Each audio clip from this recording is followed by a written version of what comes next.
welcome. This evening is September 4th, so we'll go ahead and get started with our 21st Century Commission meeting.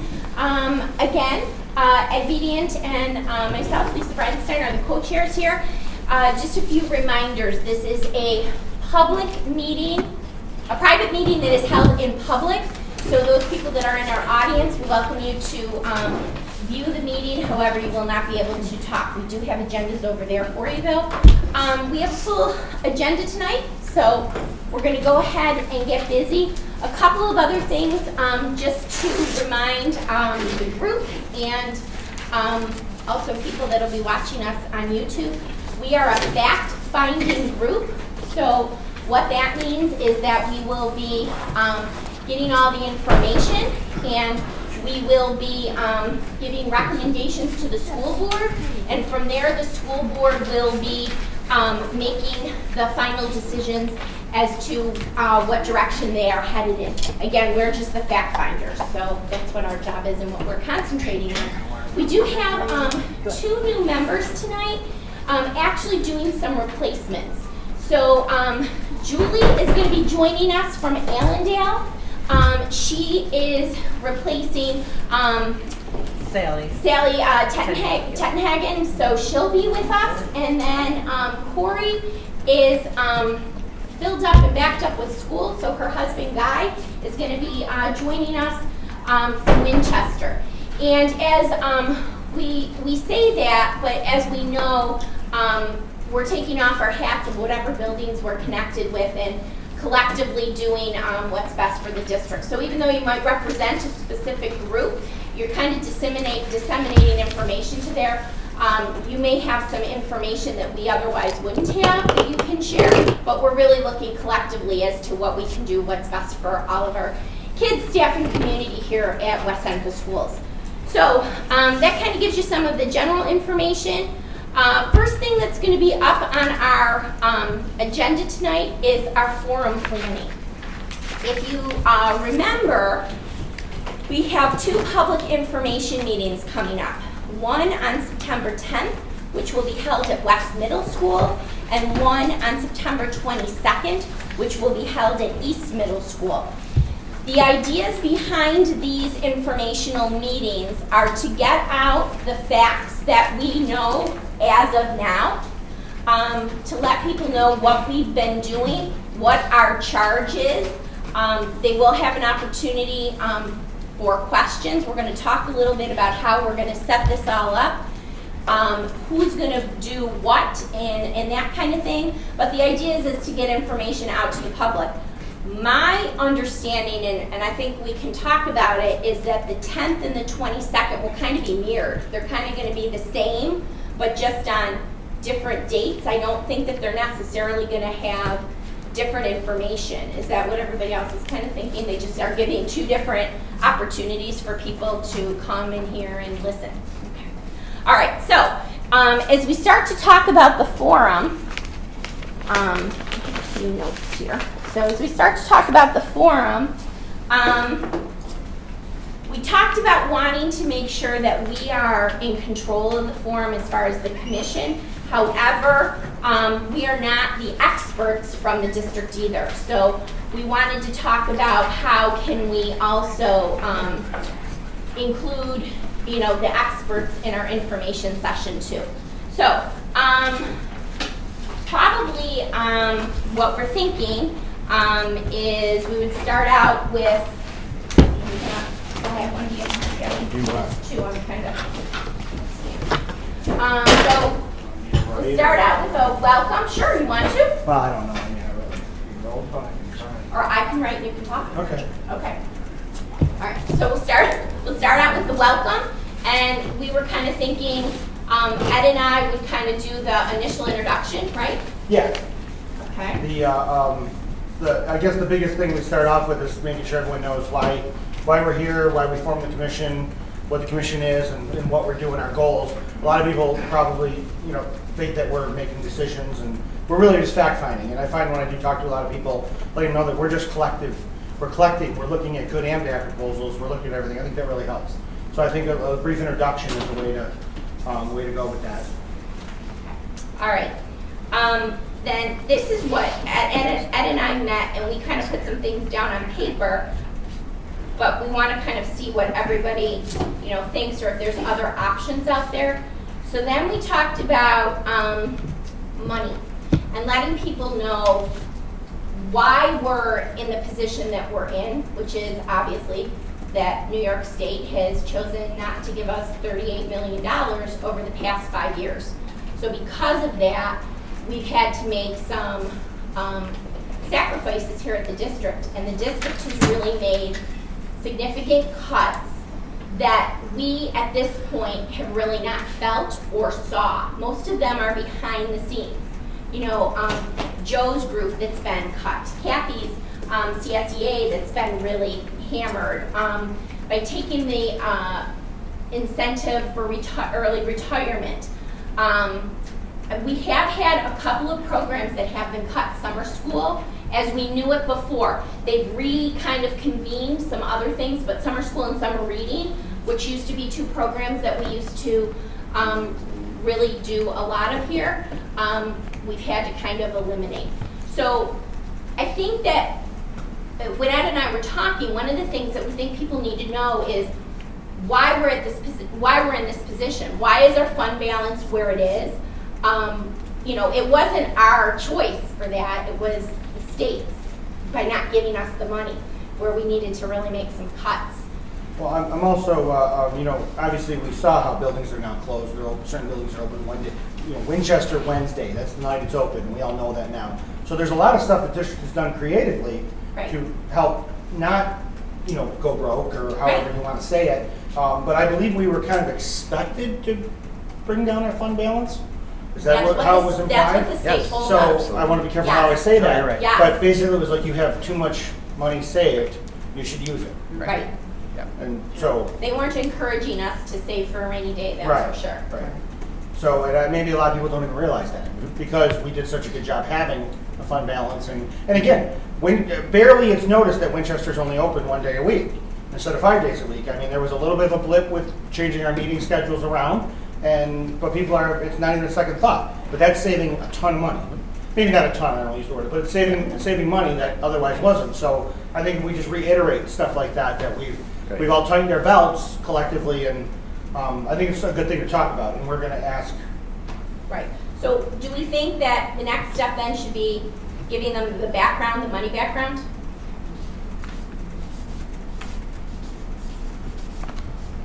So I don't want to make sure I'm overstepping my bounds here, Lisa, but is there anyone in the committee that wants to kind of discuss that? Does anyone, even if maybe working with Brian Schultz on discussing that sort of thing? Because obviously this is our meeting, we want to hold it. What we were thinking of doing was pairing people.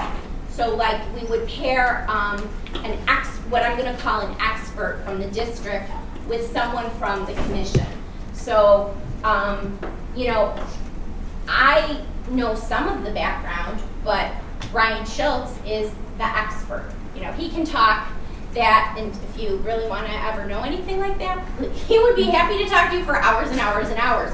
And he knows that. If people start asking me those questions, I have a limited background, but I don't know, what's the thought? Do we like the idea of pairing, or do we want to just do the commission? What do we think? I think pairing is probably the way to go, because you may get asked questions from the public that you won't have a grasp on handling. That's what I think, Dan. Yeah. And then that would make our whole effort here not legitimized. Right. If you can't come up with an answer. So when we're gonna have, I believe we have four categories. Should we list all the categories and then find out who wants to kind of jump on one of them? Okay, because the next one could be The something next more fun. one is our population data. So our declining enrollment, so enrollment population. And we all know that we have an expert in that field with Mr. Graham. Thank you. So, and he is, truly got the data to go with him. So we were going to do enrollment. And I think, when I think of that, I think of like past enrollment to where we are. So if you look at where we were 15 years ago to 10 years ago to 5 years to now, the data doesn't lie. The numbers don't lie. It shows, like Holly was saying at our subcommittee meeting not long ago, when she first became principal at Potters Road, the difference in the population, and even just prior to her being there when Mrs. Cleveland was there versus where the population now, just the difference. So, I think it's worthy to tell people. So we have enrollment, then we have... Will we be addressing capacity at that point? Or is that the... Yeah, we had capacity as its own entity. Okay. I'll bring something else up. Is that okay? Yeah, that's what I wanted to ask.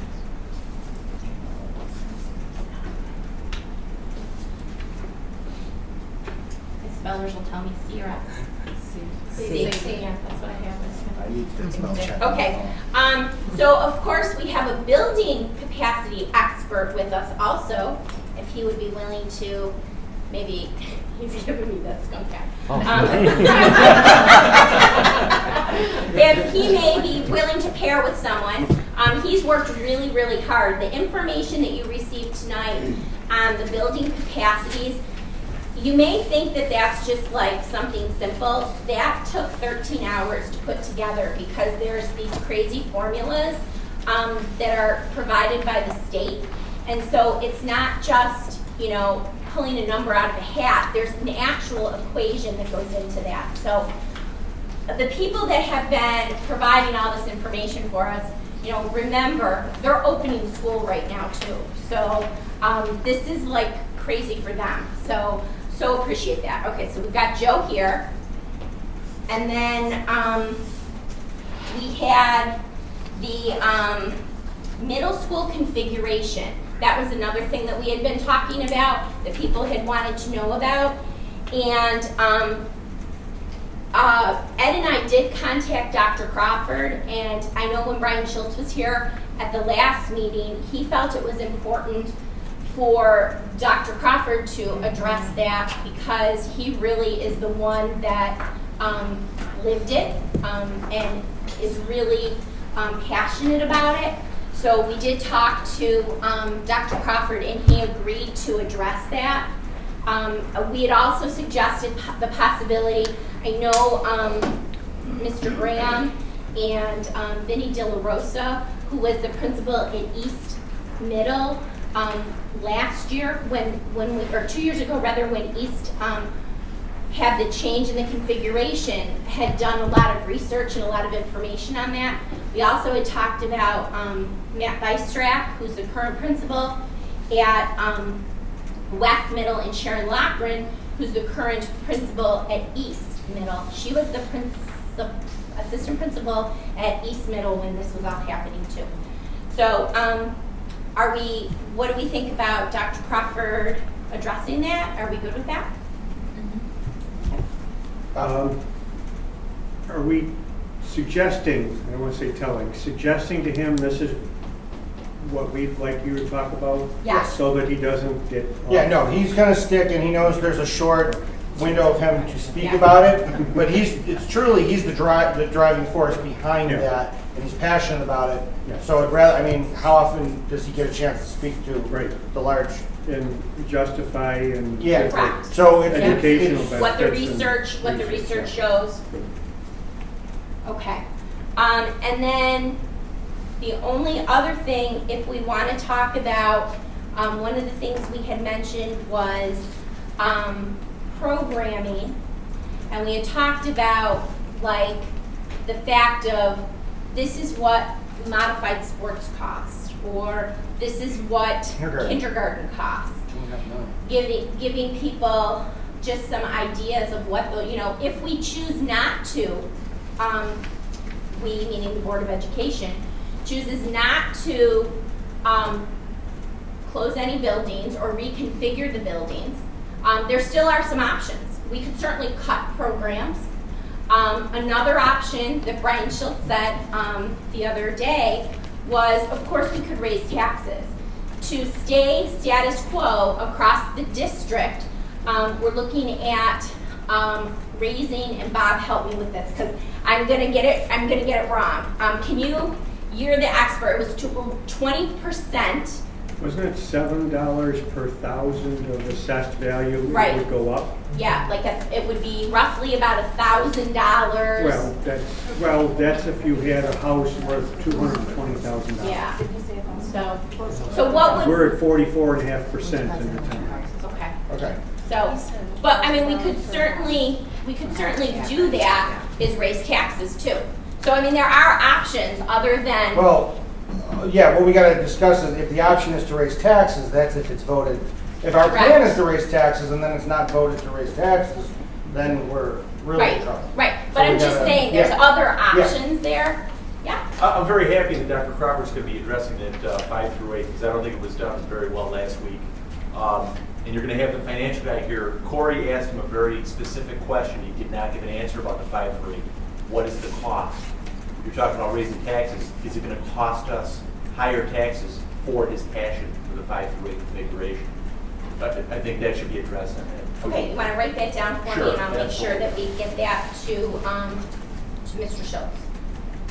Okay, so number 6 would be programming. Do we think programming is something we wanna address, or are we happy with? I think you should address it, because otherwise it looks like you're Well- coming with an agenda, we're closing a building, and that you're not looking at anything else. Right. Which seems to be And- what people think we're doing already. And the one thing I think we need to work on clarifying is what is our goal? Like, we're looking to save money, but, or we're looking to, like, what is our dollar goal as far as, are we looking to save $3 million a year? We're looking to save $1 million a year. What do we need to cut to save money? What do we need to do?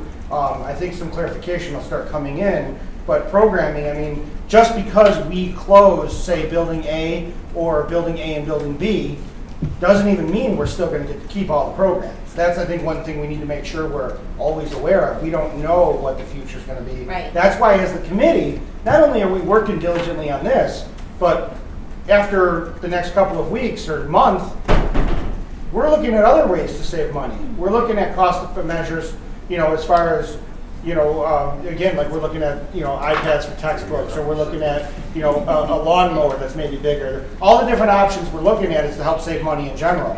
So it's not just this. We're not done in October and then we all go home, but we have some more interesting ways to look to save money. Solar panels on the roofs, stuff like that. So I think this is just step one, and then, it will be helpful over the I next. did ask that question, if there was a number that we were looking to hit, like, are we looking to take out, let's say, $1 million, or $2 million, or $3 million to balance our budget, per se, for the upcoming year. They don't have a solid number on that because the budget process is a long one. Right. And they don't know at this point. There's a lot of factors to that as far as state aid and numbers and all that kind of jazz.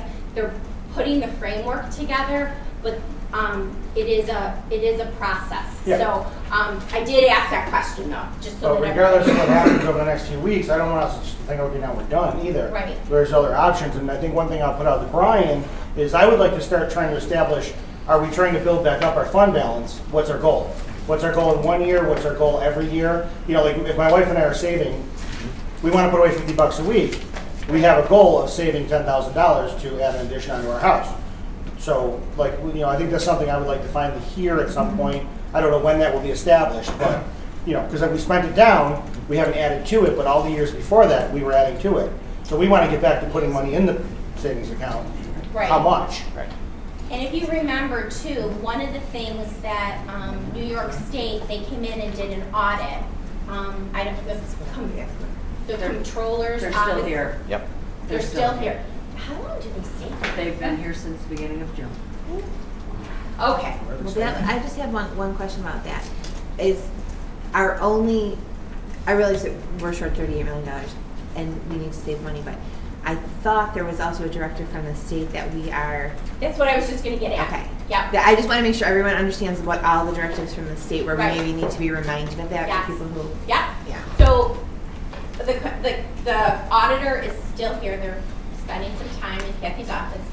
So one of the things that has come out of, I guess, the beginning of the audit or the middle of the audit, wherever they are, is that we were faulted for not having a long-range plan.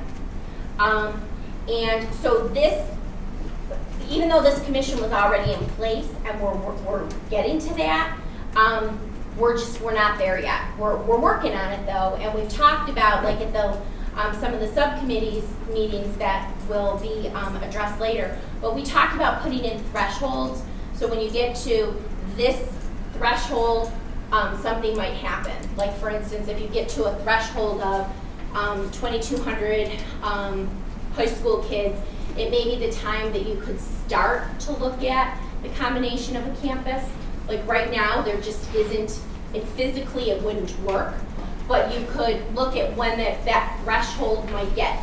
If we were to close an elementary building and we got to what would be the next threshold for elementary population, that we would see that happen. We may never hit that threshold, but it would be out there so that it would be that long-range goal of those thresholds. Basically, we there. can establish a plan of, hey, when this happens, we can start researching how to, Right. you know. So that we're not like all of a sudden like, Behind the 8 ball. right, Yeah. like that we've kind of begun to think. That is the sole reason why I have wanted to be part of this commission since day one, is I want a long-term plan, not just like, you know, we woke up one day and we're like, holy crap, we're at half the population, we gotta do something. So I think it's really great that we get to do that now. You know, kind of establish benchmarks, is that the word? Thresholds, threshold, benchmarks, yeah, okay. All right, so we've kind of got our agenda then. So we'll have a welcome, we'll talk about what our charge is. Then we're gonna do, I'm sorry. Is this the order that we came up with? No, it's not. Okay, so we're gonna do our welcome. Then probably the next thing would be the money. Oh, wait, I'm getting close. Then the next thing would be population. No, it is. Okay. Then capacity, then configuration, and then programming. It is, actually. So is this kind of format has anyone got any input on that? Like, they like the, Bob? In programming, we spend a lot of time on discussing what's important. Values. Yeah, we got to get the value piece in So is that where there. that fits in? I'm almost thinking, well, do you think values need to be at the beginning? yeah, I thought we were gonna maybe address like, I don't say show, but like we did all those papers of what our values are. I thought maybe we were gonna do that in the introduction. Brian, I know you've been really busy and I know you were sick there for a little bit. Any chance we can Halfway get that through. monkey thing? Halfway through building it. I just gotta Mr. add Graham, we're another piece using of- the, what is it called again? Survey Survey monkey. monkey. Ah, very Look at good. that, you weren't Nice. even here. I thought we were gonna have a monkey. We could. Okay, so we'll add our values into here. Okay, alrighty. Is that cool? Yeah, because Bob, thank you for bringing that up, because that's really important, because we did spend a lot of time, and it's really what's driving a lot of the decisions that we're talking about. Lisa, do we want to do busing at all, or would that enter into one of the other programs? That would be under programming, I think, I think right? programming. Yeah, we could put that under Make sure that we programming. address the cost of busing. So we can't predict what it could be with the changes that might happen. Yeah, I think Kevin can, but I think what we can discuss is, you know, when, like, if we're looking at saving money, one way we're not really ever gonna save money is by closing a building. It may not cost us money to close a building and busing, but it's not only gonna save us money, because if a building closes, the kids have to travel longer distances. And we may get some state aid at that point, but state aid doesn't cover cost of busing. So it's almost, what I've found out so far, and Mr. Graham, correct me if I'm wrong, because Kevin Love's not here, it seems to be pretty close to, it's not profitable for kids to be transported across town. Yeah. We're not making bags of money by shipping kids. No. Like, if we're gonna take the Winchester kids and send them to Utica, Rome, Right. we're not gonna make a ton of money. Sure. So everything, there's a balance in everything. If we're transporting students further to a different school, it costs more money, right? Whether it's the wear and tear on the vehicles, the mileage, the gas, the fuel that we're using, we're still spending money to make that transportation. However, there will be more state aid that is taken in as a result. Does that mean we're making a profit? No. It could be very, very much that we're still spending money, you know, to do that. It's just that we will get more state aid than we did. So we discovered that when East Elementary closed, Right. and children were transported to Clinton, for example. Those children that lived around East Elementary, you know, there wasn't transportation aid at that point. This is not why we're discussing this. But I think it's to go back to what Ed is saying, the question has come up, right? What does it cost to transport if a school closes? It does cost, but there's also transportation aid that helps. So the children, I thought that also if we closed the school and didn't sell it, we still had that state aid for that school. Yeah. So Yeah, I think we're ahead of the game because we don't have the cost of running the school, right? right, and that's a different, I'm just referring to busing in general. Bob was bringing up busing. yeah. I just want to say, like, when we closed East Elementary School, the kids around East Elementary, we did not receive state aid for, but it wasn't as expensive for us to transport them. When they went to, correct me if I'm wrong, Clinton? When they went to Clinton, we started receiving state aid for those kids, but we're also spending more money. So we're not I talked with Brian for a long time about this, wanted to learn about it. We're not necessarily going to benefit by transporting kids longer, and I wanted to find out what the case was with that. Because if we're going to close a building just to make money off of transporting kids, I think that's something we need to address, and that's not the case. This is a little different though, because we are talking about literally closing a building and not reusing it as another, like we did with East Elementary. We started using it as a building. Correct. And that building is, I'm just referring to busing in general, because I've had a lot of people approach me about that. I want to learn more about it. So I just want to bring that up, that it's not necessarily a bad or a good thing. It's almost, in my opinion, a wash, and we can research that more with Kevin Love. Kevin Love should probably be part of that program. Kevin Love, quite honestly, Joan, at this particular point, I can't ask him to do. He is in so deep right now with busing kids and transportation. I can't ask him to be prepared for this on Monday. But I want to throw out that, remember when we're doing this, it's Tuesday or Monday? What's the first day? Wednesday. Yeah, I would have showed up. When we're doing this, the biggest reason we're doing this is to get more input from people and help answer their questions. Anything we learn from the public at the meetings, we can go back to Kevin, get their answers, and make sure we get back to them. And maybe even have more answers on the 22nd from questions we learned on the first. That may be the difference between the two meetings. We may have a few more questions we'll be able to answer.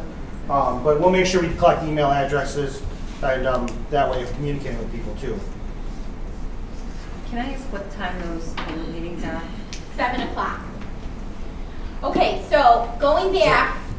I just wanted to point out, Brian Schultz, when he presented last week, did say they made a profit when they closed East. In fact, he had to hold back then and say it wasn't a king's ransom, but he did say there was a profit. Right, and I'll meet with you after. And Okay, we'll and make another sure we thing bring too, that though, up. one more thing too, Kevin Love, when he presented a few weeks earlier, did say that also, when my wife asked, but I have one child, you'd be sending to one middle school and then another one to a different one. He said, we make money on it. You don't understand how much money we make to send 2 buses to your house to send them to 2 different middle schools. Yes.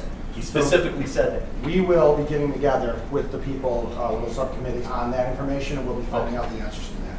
And I promise you'll be part of that. Thank you. Promise. Okay, good. Okay. All right, just want to make sure. All right. Okay, so money background. Brian Schultz is going to do that. Would anybody like to work with Brian on that? Brian? Okay. Brian and Brian. Nice. Thanks, Brian. No problem. Okay. Enrollment, Brian Graham. Anybody want to work on enrollment with Mr. Graham? Really? Come on. Can I just say, as a recommending body and not any group that makes any decision for the district, that we'd like to recommend to the Board of Education that Brian Graham does not take any more vacations? Okay? Unless we go with them. See, Eric was upset that there was no chocolate last time. Exactly. And Joe wouldn't open your office for you to get it. So. All right. Anybody willing to go on enrollment? All right. I'll jump in on enrollment. Thank you. All right. Capacity with Joe Farr. Building capacity, numbers, room sizes, that jazz. I'd love to learn about that. Okay. I don't know nothing about it, though. That's the problem. Okay. So between now and Wednesday, and then we'll have you. So Great. for Wednesday. I'm going to ask you to retire from your job and spend the next couple of days on that. I was just reading this. Wow. Okay. We've got so then some you'll stats that we've been given, and needs Yeah. expanding and under more. I read the earlier Be- one, and it's so different. I was like, wow, because it would seem like way back West had a much higher capacity, so I was kind of shocked at the lower capacity. Well, because of, like I said, because of Yeah. the state, The guidelines. yeah. Yeah. That's because that was a different dart that you'll throw it for. There's no wish it. rhyme or reason, it's just a All dart right, at the board. That's what configuration. And happened. I guess, Configuration 5A with Dr. Crawford. anyone? I almost saw a hand, no? If you want me to, if no one else will, I Dr. will. Crawford? What? With Dr. Crawford? You eat chocolate. Bob? Too late. I don't. If anyone changes their mind before the evening's over on enrollment, let us know. I can Programming. help on the enrollment, but I don't think I can make the first meeting. Okay, all right. Could you define a little better what it means to work with these people on this? Like how much of a I'm not commitment really is that? sure. Because I really, would, you know. I would watch you do the presentation. Really? And then, you know. Ryan's just gonna hand everything off to you. and you Sarah's can go doing a first. PowerPoint. Sarah's doing a PowerPoint. Yeah, So so- I'm gonna have her over and feed her at my house. So she's gonna do a PowerPoint. Golden. Why? And I then we'll kind of put this into it. I'm guessing, I don't know. Couple hours probably, maybe Yeah. less for some. I mean, It could be as simple as. A phone call, an well, email. Really introducing the concept and maybe just some things that you may have learned by sitting at these meetings and then letting the Right. person. Yeah, The I- expert I think- lead us in. I think the biggest thing is we want to make sure, I mean, I know Brian's on the committee, but I want to make sure that the committee has ownership of this. So it just, you know, we make sure we have a committee member up there with. And we're only looking at these to be about 5 minutes. Okay. We're not looking at like the half an hour presentation. We're looking at a 5 minute, 5 minutes. So I will let all of our friends know, 5 minutes. And then we'll shush them. 5 minutes. So programming. Who do we want from the district office? Anybody have any suggestions for programming, who that should be? Ann Botticelli. Yeah. All right.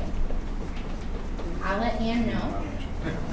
Anyone want to work with Ann? Really, girl? No? All right, I'll take Ann. No. Oh, you don't have Well, anybody. I mean, if you, I'll do one of the other. If you want to, I'll do You that. can work one. with Ann. Okay. I And just, then- I have a suggestion, if you want the commission to be, you know, the focal point, maybe what they could do is say, you know, the next, introduce like Brian Schultz or something, and Uh-huh. talk about what it is, maybe Brian could give what what he means by it or something, and then introduce, and then, in that way, it looks like the commission is in control, Yeah. but Brian's the expert. Okay, that's a great idea. So those people would be more of a introducer, and then the experts would be more of the presenter. Right. That's good. That's a great idea, and I think that takes off a little onus from us after doing that. Okay, so we're gonna be the introducers, and I think that anybody, we'll see after if anybody can, we'll try to pick a date that maybe we can, meet to kind of go over that and with the PowerPoint and stuff like that. Okay, so then we get to questions and ideas, because one of the things that we're looking for is we want our community, and you know, made up of our parents and the rest of our community, to be able to share ideas that they may have that we may not have thought of, because God knows we're not the be-all end-all, and any questions that they may have. So we've gone back and forth about how we want to do this. At the last meeting, Bob? We've had a lot of ideas we've bantered about. Somebody's going to ask us, what are your ideas so far? What do we do?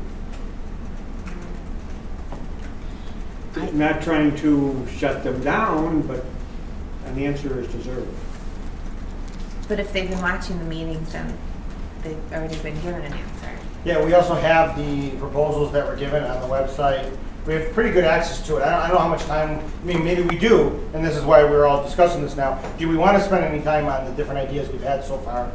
Or do we want to get into this and see how we need to address what we've talked about so far?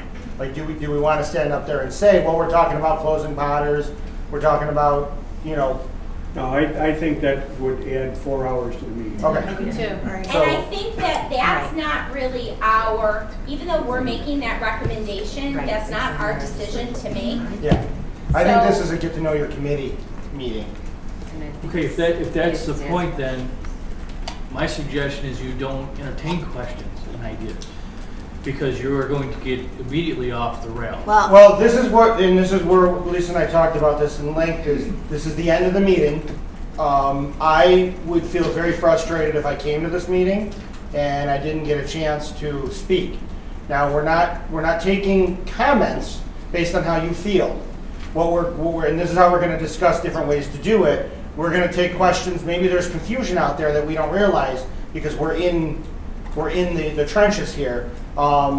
Yes, I thought at the last meeting, we were going to ask for questions prior to the forum. yes. Is that Well, we're still doing again, that? I think want to we're stress, trying we're to- I'm just discussing that I'm just afraid that we're now. gonna open up a can of So, worms with questions we This can't is, answer. do you want to tell them what our plan is? Or- Okay. And we're gonna put out there what our plan is, and then you guys tell us how you feel. Well, I think first of all, we've had a lot of comments of people saying that they want to have an opportunity to ask questions. So the last thing I think we want to do is aggravate people by them coming with the thought that they're going to be able to get an answer to a question. That's one of the reasons that I think it's important, again, to have the experts there. If it's a specific question regarding, data or, something from the enrollment, or if it's a specific question regarding money, I don't want to have, I don't want to have us answer that if we very well don't have that particular answer. So what Ed and I had thought is if we had questions at the end, because we had talked at the last meeting, Sarah, we had talked about putting questions on note cards and then getting back to people, like the Board of Education meetings where they don't respond, where you go, you ask your question and there's no answer. We were afraid that people may not like that forum, that the public might not feel satisfied with that forum. So one of the things that we had thought was to give them a time limit, just like you have at the Board of Ed meeting, like a 2-minute time limit, and that they would only be able to ask, go up for one time. They can't be getting back and forth in line, and kind of go for it. So here's what I want to add to that. What we talked, Lisa and I were thinking is if Brian Graham or someone from the school district can find us a million postcards. Okay. What are those called? Index cards. If we hand them out at the beginning, while people are speaking, say if you've got questions that you want answers to, write them down. There's a few of us around, we can collect them. So as the enrollment's being presented by Lisa and Kathy, I'm going to have a stack of questions that have already come in, and we can kind of disseminate those questions and see if there's any recurring themes that we can help address near the end of the meeting. If there's 20 questions that come in, why is the state doing this to us? Then we know what we can focus on, maybe helping answer that question. As opposed to, like, I've been at school board meetings and someone asks, would you, whatever the question is, and then I'm always wondering, like, what's the answer going to be? Well, apparently they contact that person, they will get back to them, but as a whole at that meeting, it's not really helping. This is more of a get to know the committee. Someone's going to stand up there and say, why are you closing Winchester? Why do you hate Winchester? There may not be an answer for that question because we're not closing Winchester. We're a fact-finding committee. We're looking at every option. We can't come up with a good option if we don't look at every option. So that may be the answer to the question. But I think it's a good way to find out not just what, say, 2 people on Facebook think, but what the public is thinking. And if we're collecting a lot of the questions, then we can work on narrowing down some answers. Sir? What are we going to put in place if the meeting is ugly? Because you look at the East What is Coast, your I didn't go to East, I did East Coast It was meetings. ugly. But I will, from everything I've heard, there were personal attacks on schools, on Kids. It was ridiculous. Right. And I'll be quite honest with you. We're a volunteer You organization. got it. Right. We do not want to stand up there and think people can just stand up and take pot shots at Well, us. And that's my concern. Is somebody's going to come up there and, like you just said there, why are you closing Winchester? Winchester's a great school. You come back with that answer. The next person comes up and says, Ed, you're an effing idiot. You're looking at closing Winchester. You're doing this. Yes. You think you have a say in this. We've seen what's been on the internet. Right. And I'm just concerned that, like at East L, what happened? One person got up, you gave them 2 minutes. Second person got up, built off of that. Third person got up, built off of that, and things just snowballed out of control. First, we are not going to require any of you to stand up there and answer these questions. If anyone wants to, great. I will be up there. I already know I'm an effing idiot, so it's not that big a deal. While that was going on at East Elementary, I was out in the hallway as those people were leaving, and I had some great conversations with those people. The difference, I think, is they needed to vent.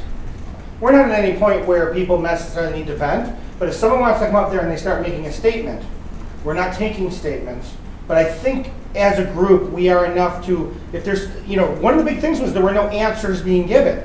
So if there's no answers being given, obviously 5 people are going to sit up there and be like, why are you closing East Elementary? Why do you want my kids to travel? Next question is going to be the same. There's no answers given whatsoever. And my opinion is I think if there's an attempt to work with people, it will not get that ugly. And if it does, I mean, I'm willing to take that responsibility. I'm willing to be up there. Lisa said I get her bulletproof vest, she'll be fine. But I'm willing to take that. I think I can stay calm and collected. I love having conversations. I don't feel, I have faith in the people coming to these meetings that we will have a good dialogue. That's my opinion. If you guys all disagree, I'll do with what we want. But the point is, we're not closing anything. We're not making Right, decisions. And exactly. I think that's the point that we just keep And needing to make to Yes. people. We are not closing anything. We're And brainstorming, we're coming up with ideas, but don't bet your frustration. Right, and I here. think that's where a lot of confusion is coming in, because they think this committee is just, "Hey, let's just close the school, and then, we all go out for a steak dinner afterward. So what I'm thinking is, my dialogue with people has been, we can't come up with a problem to solve. How many times have you tried to work on a problem, and the first answer you come up with is the answer? We need to look at unpopular choices to see why they don't work. Don't forget, we're giving recommendations to the board. We're telling them why, say, a building A should close, but we're also telling the board why it's a bad idea to close building A. We're giving both sides of our reasoning so the board can make those decisions. We're not just saying we think you should close this school and then we're done. We're saying we think this school should be considered to be closed, but here are some reasons why you may not want to close this school. So we're giving, what did you call it, the white paper? Yeah, so we're following what Eric suggested we do, and we're giving a full, and I think a lot of people don't realize that. And that's why I think this will help. Obviously, we're open for input, and if that makes you guys uncomfortable, we can either change the format, or we would definitely not expect you to have to be there. But my concern is that, okay, and you go up there and you start answering every single person's questions, you're also up there representing the 21st Century Commission. Right. And while that's good, but at the same time, I have two concerns. One is that we're saying we're a recommending body, and we're saying that decisions, and we say that we don't have all the information, but then we provide the experts. No offense to the experts who are sitting right there. It's like, how do you not have all the information when you're telling us you're working this person right there? So automatically that breeds a sense of mistrust. Okay, they could. All right. The second thing is that. I do have a concern about leaving, letting as many questions. I do want to get feedback from the community, okay? Because that is why we're all here. We represent various levels of the community. Those who are within the schools and those who are not within the schools but live in the town of West Seneca, taxpayers of the school district, okay? And so I just want to make sure that, we don't lose our credibility by, A, partnering up, okay, and then B, just start trying to attempt to answer questions in a way that's not going to satiate anybody. Right. Okay. That's understood. So, the questions that are going to be asked, I can't predict, which is why I would like to get a lot of questions asked on paper. Whether we collect, I'll get you in 1 second, sir. Whether we collect maybe we take questions in writing and we can answer questions that way. This is what we're working through. I would have no problem writing down a question if I had it and handing it to you to ask. That way if the question says, ask Ed why he's not an idiot, you can then, I do agree that there should be a form that those questions are answered, but I don't necessarily think it has to be that evening, okay? And I respect that. I'm going to ask you make your point or question. My point is, I'm dovetailing with both of you. I would have a suggestion that you have a form that can be handed out at the back of the thing when people come in. You go through your thing and you say, mail your questions to the 21st Committee, to district headquarters here, and have people write them out and mail them in here. And you don't answer them that night. And we could, if that's a desired idea, we could eliminate the mailing by having, questions posted on one of our website pages. They can turn it in at the end, You too. can collect them there. Yeah, But at the end, whatever, but I think And we could, to have an open mic forum at this particular juncture is going to breed nothing except polarization. Okay. Yeah, I mean, really, you're gonna polarize people. You give them the opportunity that we've done our presentation. Here's our format. You fill out the form, put your name, address, whoever you are, not anonymous, name, address, we'll get back to you. Leave it up here. Because we really could then, after the fact, go through and kind of group them. If 100 people ask the same question, we're not going to stand up there and answer it 100 times.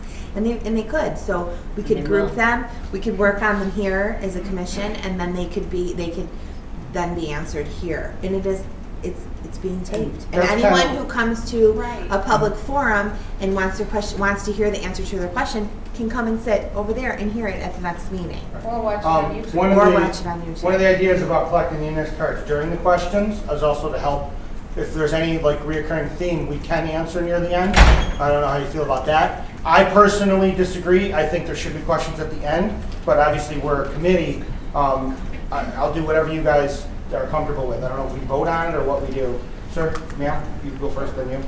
I was just wondering what was promised. I don't have the article from the B in front of me, but did you promise them questions? Yeah, we or no? did not even, I'm not sure what the B reported, just the dates of the meeting. Yeah. Okay, they called it a forum, right?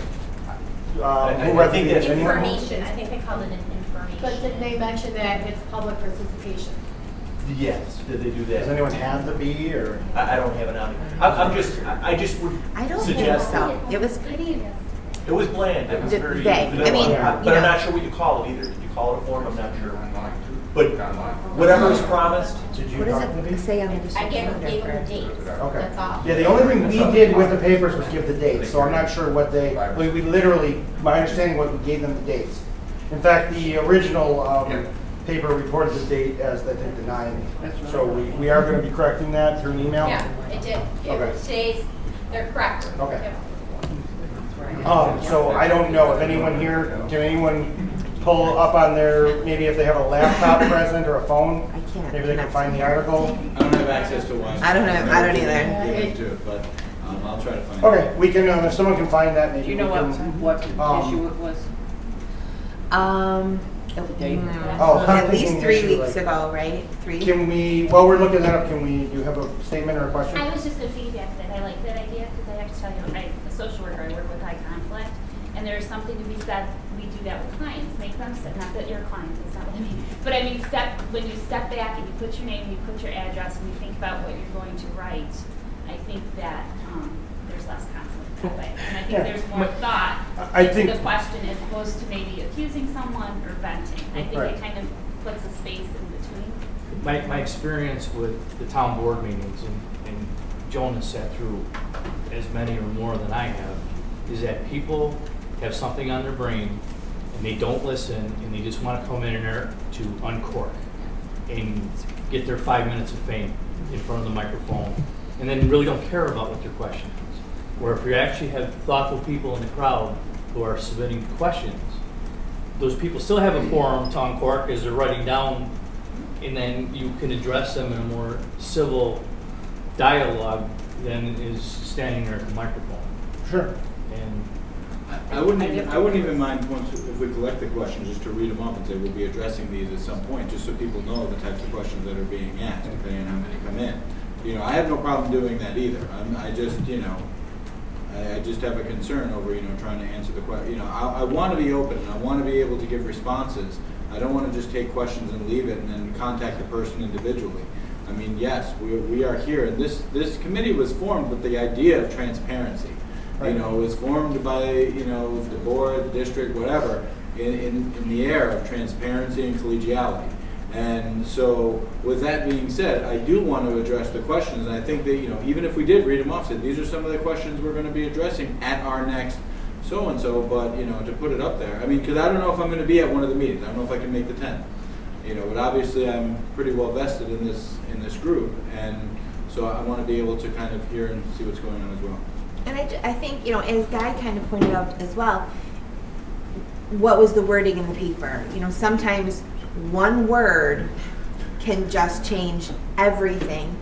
Not saying that anyone here is going to get up and say one thing wrong, but it, you know, it just could start a big problem if someone just misspeaks, but which I do all the time. So, you know, I'm not saying, you know, I just think expectations. I mean, if they have an expectation that they're going to be able to speak. You didn't tell them they could speak, then they don't have that expectation. right. But if they have the expectation. then And they even should if be we allowed. say, even if they, you know, if the paper says, the questions will be taken, it doesn't say if they're gonna be taken verbally or if they're gonna be taken True. via form. Yeah. Have you gotten any questions emailed to you? Oh, yeah, all the time. Yeah. I have questions, proposals, threats, lots of stuff. Yeah, it's good. I got a nice bulletin board. I had one person contacted her back and. So. Yeah, so thank you. I did find the article, I guess this is this B, right? This Yep. September 4th edition. So there's a nice article, Lisa, you're in here. It says, Lisa Bridenstine of the 21st Century Commission School Planning Group discussed what the group has been up to in recent months. There's been absolutely no decisions made. That is not our group's responsibility, Bridenstine said. We are the fact finders. We will turn over the data and our research to you. This is you speaking to the board, as well as the pros and cons of each proposal. The 21st Century Commission will be holding 2 public forums, with the first scheduled for 7 p.m. Wednesday, September 10th on the west side, and then Monday, September 22nd on the east side, to get input from the community regarding the district's future. So I think that piece on getting input, and Eric, I gotta say, I really like your idea, you know, combined with others with, you know, we have a website where people can post questions, we have collect index cards, and maybe we have somebody who says, you know, we've been looking at the index cards, you know, here's a theme of questions that will be answered, you know, in the near future, here's another theme of questions. I want to thank everybody for their input, right? So that could be a nice model to go for. Absolutely, and I just want to clarify that at the last board meeting, I was just an audience member, and Mrs. Delvo asked me to speak that night, like she called me up while I was in the audience, so it was not something that I was expecting to speak on behalf of all of you, just so you know. I heard you did a good job. Well, thank you, but I wasn't, I mean, it was, Maura told me you that know, recently. thanks, but she just asked if I would speak. I like the idea of taking questions, written questions, and we get the name and contact information for those people. But going on with what you say we have as an option, it wouldn't be a bad thing to say, we have a question, this, not to identify the person who asked it, but just to let this person and other people with similar thoughts understand that we're going to address that. The other thing is what if we address them at the second meeting? Like any questions that were asked by a form The same people at the won't be first there. meeting? Yeah, I like the idea, but we're specifically Same saying people that the might not same be meeting. there. So, like, I know people that can only make one meeting. So now are more people gonna But wait? until they hear all of this, are they gonna have been able to form a question? Do you know what I mean? Like maybe they need to hear the information first. I think the first meeting will help us change the way we present some of the questions or answers at the second meeting. But I don't know if we wanna. They need to be kind of mirrored. They can't even be kind of mirrored, but if there's 50 questions about capacity, we can answer that question before the second meeting. We can get it answered. We don't have to wait till after the second meeting to answer the questions, right? Right. Right. So we can get some of the stuff answered, which will help the second meeting. People won't be asking the same question, hopefully. But I don't know if we want to say we will answer them at the second meeting, like we're going to stand up there and read the answers to all the questions from the first meeting. Is that what? I don't know, I'm just saying it could be. That would be unfair if I come to the first meeting and I didn't come to the second meeting. Right. and No, I you understand what you're answered saying, my Joe. question, and I heard that you answered it. But you would prefer it not to be answered at either meeting? Really? I think the best It thing needs to to be do the is same, what yeah. Dan said. I mean, for 24 years I listened to people. Yeah. Okay? And it can become ugly. Right. Right. And I think you should just in your welcome say you take the questions and, as Brian said, you know, send them out or answer or something like that. I think it could really become ugly. Amy? It was in the August 14th B2, and Kathy was kind of going find it, and it also just says, members of the commission will hold 2 meetings. This is the one where it said September 9th, which is the original date that was wrong. And then it just says to design to get input from the community. So it reads the exact same way, Kathy. And then the other question was what?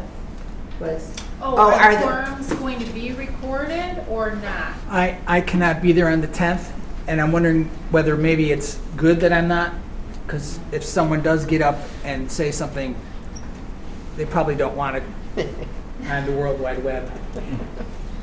Oh, this is on the internet? Or they might want it.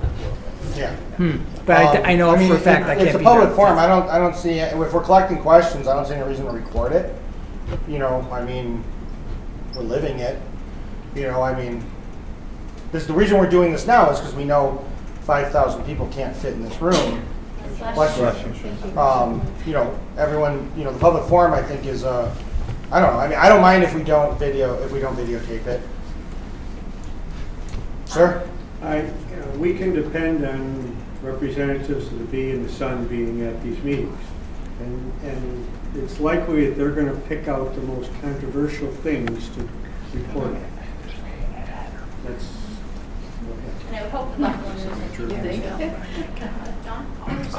Is it going to be made clear up front that we may not have answers to their questions for 6 months and we're in the middle of this? It's not like they could have 10 questions and we're like, we don't know, without looking. And we may never. And we may never. Little bit of, I don't say role play. Question. I'm in the audience. Why is this an October deadline? Okay? We have an answer. You know, if it's something we can answer at that point or in a day, we can give that answer to. Next question is, why do you hate Otters?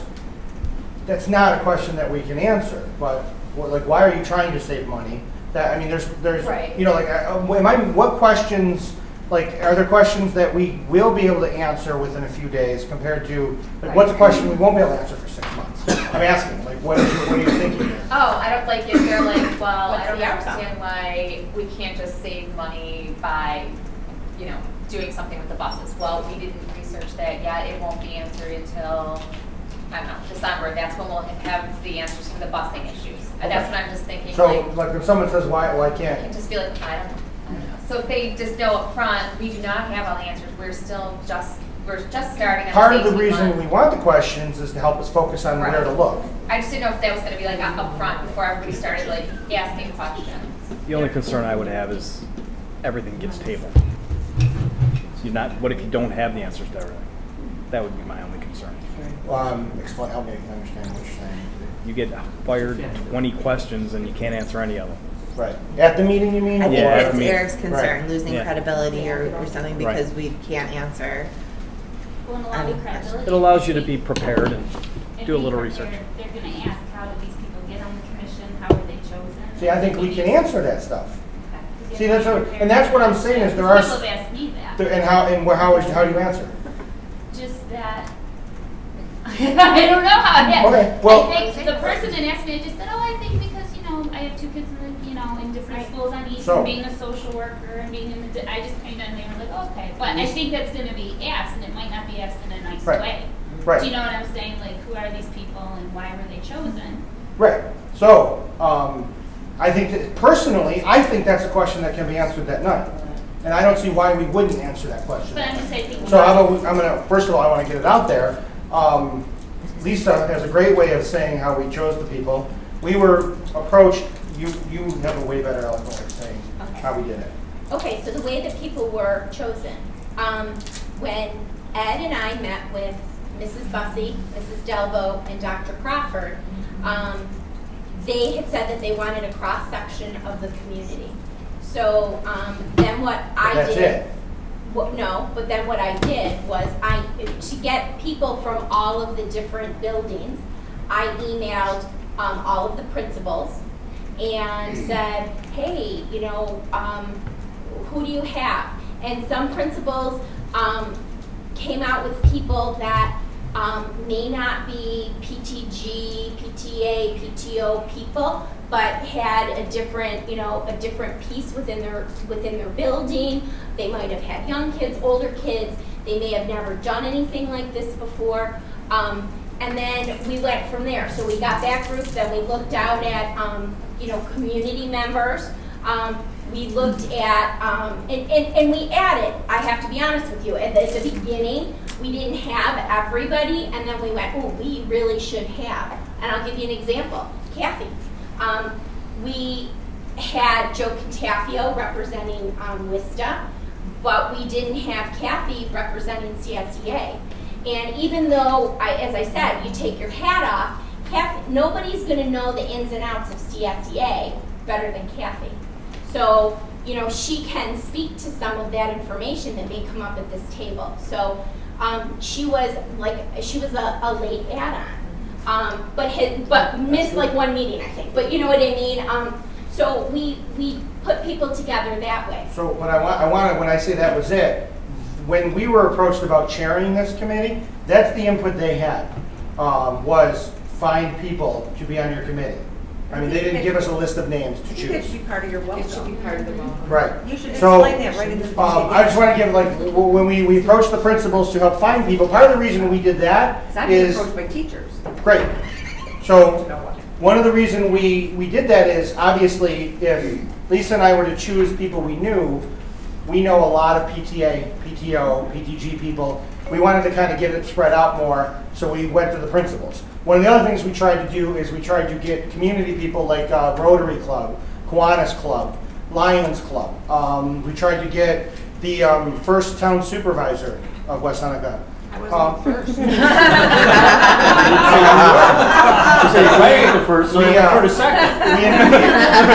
We invited people. I want everyone here to know that we invited a lot more people that are here. If you remember the name cards that haven't been picked up, we invited volunteer firemen. We invited the police. Thank you for participating. John Gullo's office.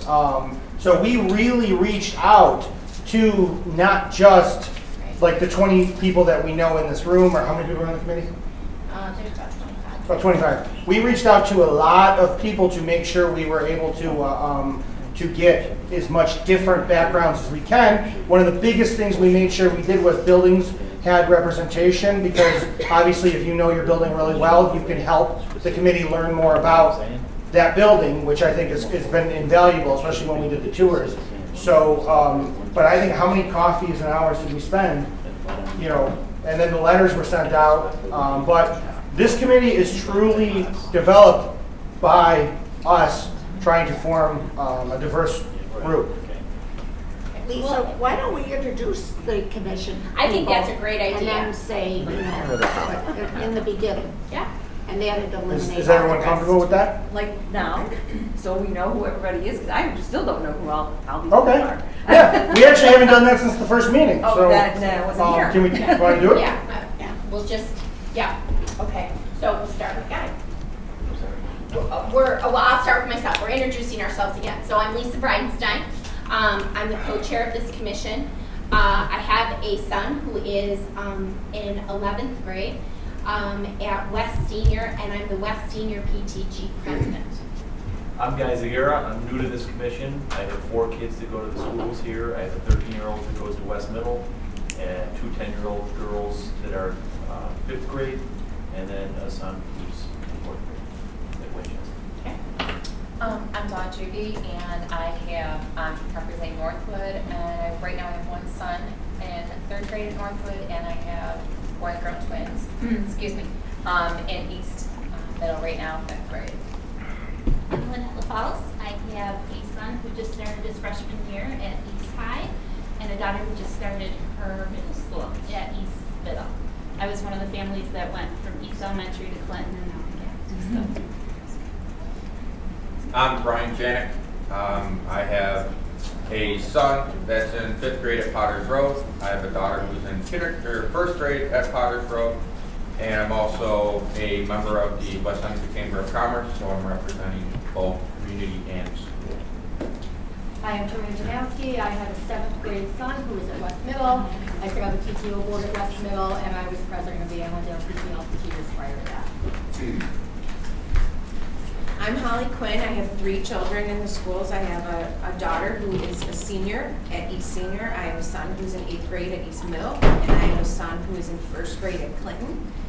I am principal at Potter Road, but I just want to be clear that I was invited on this committee as a parent, not an administrator. So I sit here as a representative of East Senior High School. That's who I was invited by to sit here because of my 3 children in the district.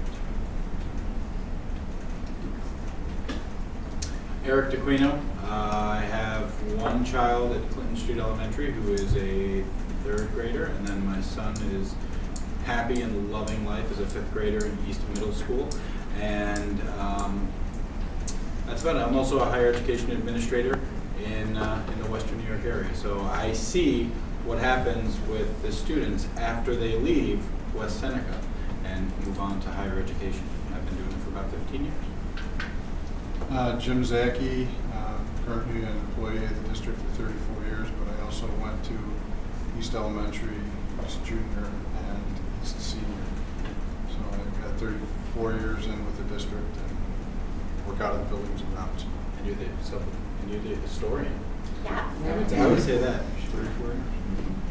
Kathy Rupert. I'm here wearing a couple of different hats. I'm the CSEA president. I am a graduate of West Seneca Schools. I've worked here in the business office I am in the business office now, but I've been here for 22 years. And my grandchildren go to school here.